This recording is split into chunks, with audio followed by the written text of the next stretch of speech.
ഖുർആൻ ആസ്വാദനം രണ്ടാം അധ്യായം സൂറത്തുൽ ബഖറ അഞ്ചാമത്തെ ആയത്ത്. أولئك على هدى من ربهم وأولئك هم المفلحون. أولئك على هدى من ربهم وأولئك هم المفلحون. ഉലൈക എന്നത് മദ് മുത്തസിലാണ്. ഇത് നമ്മൾ എന്തായാലും നീട്ടേണ്ട ഒരു മദ്ദാണ്. 4-5 ഹർക്കത്തിൻ്റെ അളവിൽ ഉലൈക എന്ന് നീട്ടാം. അല ഹുദം, ഹുദം അവിടെ അങ്ങനെ മണിച്ചുകൊണ്ട് കൂട്ടി ലയിപ്പിക്കുകയാണ്. ഹുദം എന്ന് പറയുന്നു. ഹുദം മിർ റബ്ബിഹിം, മിൻ റബ്ബിഹിം എന്നത് മിർ റബ്ബിഹിം എന്നാണ് ഓതുക. കൂട്ടി ലയിപ്പിക്കുന്നു, എന്നാൽ മണിക്കുന്നില്ല. വ ഉലൈക അവിടെയും നീട്ടാനുണ്ട്.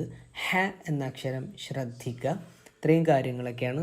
ഉലൈക അലാ ഹുദം മിർ റബ്ബിഹിം വ ഉലൈക ഹുമുൽ മുഫ്ലിഹൂൻ.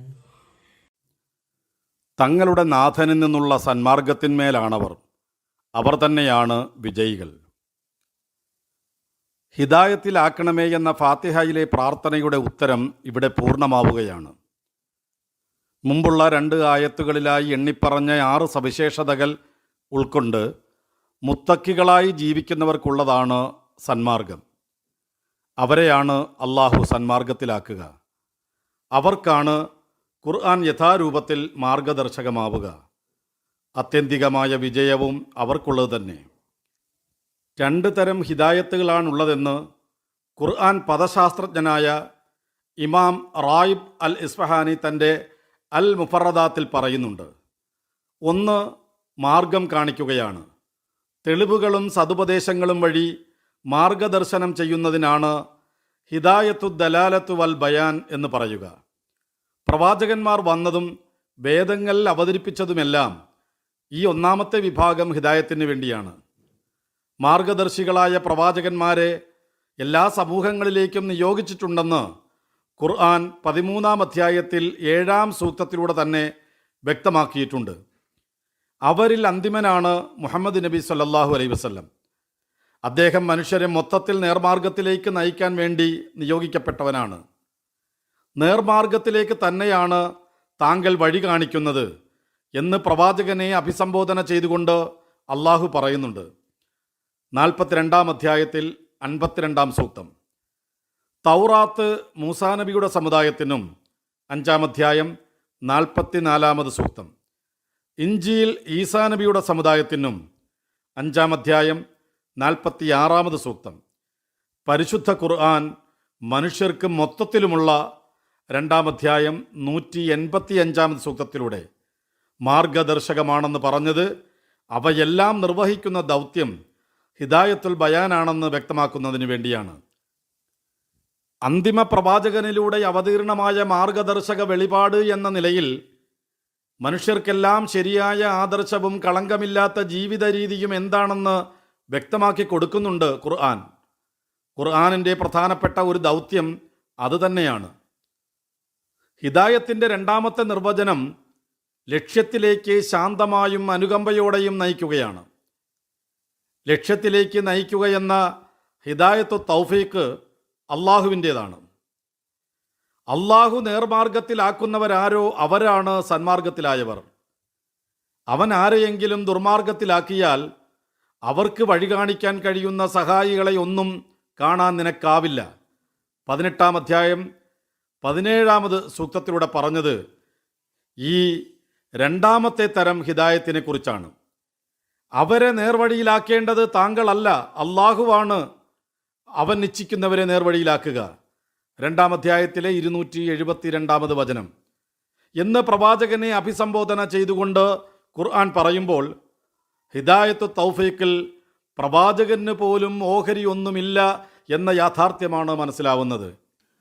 താൻ സ്നേഹിക്കുന്നവരിൽ ചിലർ സത്യമാർഗത്തിലെത്തിയിരുന്നെങ്കിൽ എന്ന പ്രവാചകൻ്റെ ആഗ്രഹത്തോടുള്ള പടച്ചവൻ്റെ പ്രതികരണത്തിൽ നിന്ന് ഇക്കാര്യം ഒന്നുകൂടി കൃത്യമായി മനസ്സിലാകുന്നുണ്ട്. താങ്കൾ ഇച്ഛിക്കുന്നവരെ നേർവഴിയിലാക്കാൻ താങ്കൾക്ക് കഴിയില്ല. 28-ാം അധ്യായത്തിലെ 56-ാമത് സൂക്തം. പടച്ചവനാണ് ഹാദി, ആത്യന്തികമായ മാർഗദർശി. രണ്ട് തരം ഹിദായത്തുക്കളും സംഗമിക്കുകയാണ് ഖുർആനിൽ. മനുഷ്യർക്കെല്ലാമുള്ള മാർഗദർശക ഗ്രന്ഥമാണ് ഖുർആൻ.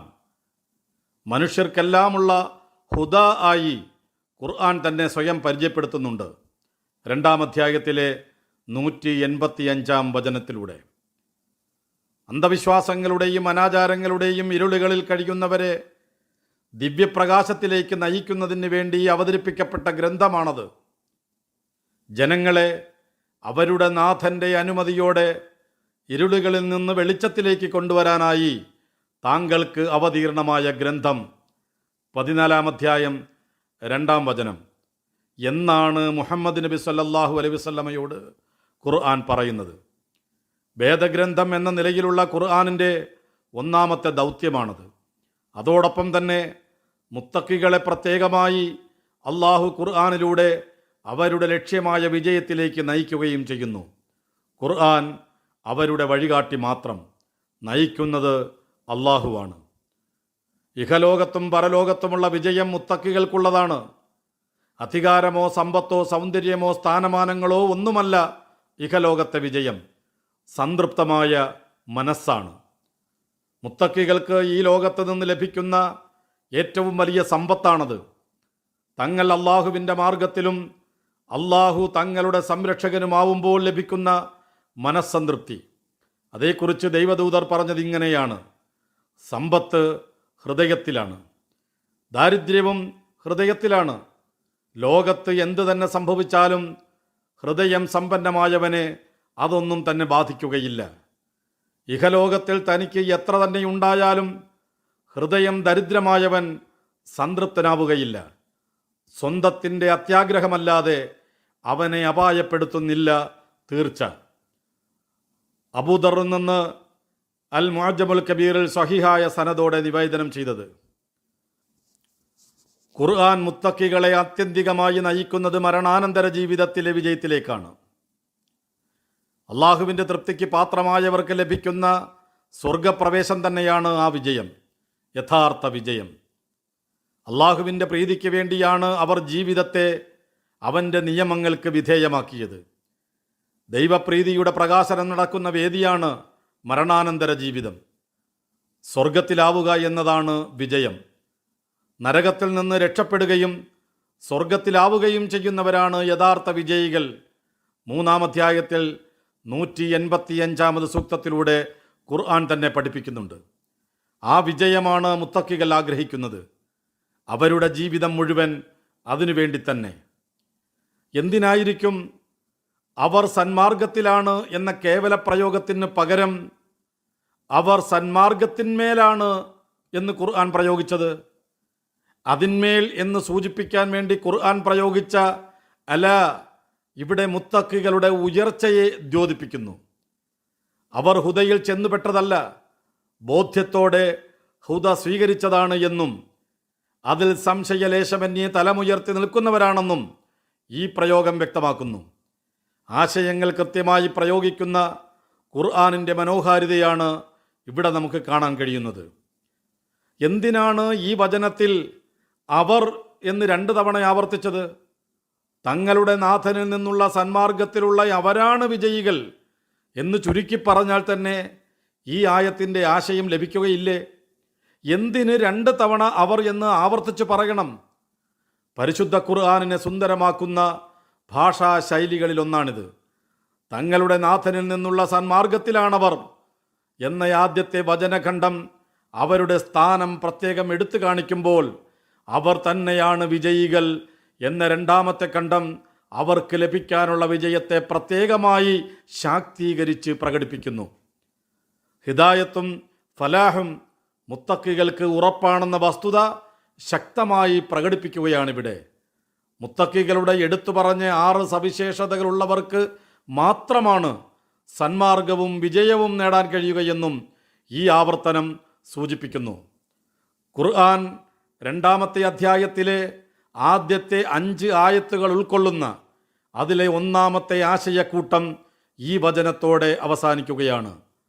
ഖുർആൻ മാർഗദർശകമായി തീരുന്ന മുത്തക്കികളെക്കുറിച്ച് പ്രതിപാദിക്കുന്ന ഈ വചനക്കൂട്ടം ആരംഭിച്ചത് ഹിദായത്തിനെക്കുറിച്ച് പറഞ്ഞുകൊണ്ട് അവസാനിക്കുന്നതും ഹിദായത്തിനെക്കുറിച്ച് പരാമർശിച്ചുകൊണ്ട് തന്നെ. മുത്തക്കികൾക്കുള്ള ഹുദയായ കിതാബിലൂടെ ജീവിച്ചാൽ റബ്ബിൽ നിന്നുള്ള ഹുദയും അതിൻ്റെ സ്വാഭാവികതയായ വിജയവുമുണ്ടാകുമെന്ന പാഠം നൽകുന്നതാണ് ഈ പഞ്ചവചനക്കൂട്ടം. ഹുദായുടെ ചക്രത്തിനകത്താണ് ഈ വചനക്കൂട്ടത്തെ അള്ളാഹു വിന്യസിച്ചിരിക്കുന്നത്. ഹുദയിൽ നിന്ന് തുടങ്ങി ഹുദയിൽ അവസാനിക്കുന്ന പഞ്ചവചനക്കൂട്ടം. ഇതേപോലെയുള്ള ചാക്രിക വചനങ്ങൾ ഖുർആനിൻ്റെ മനോഹാരിത വർദ്ധിപ്പിക്കുന്നു. ഖുർആനിനെ അദ്വിതീയവും അനുകരിക്കാനാവാത്തതുമാക്കുന്ന നിരവധി സവിശേഷതകളിലൊന്നാണിത്.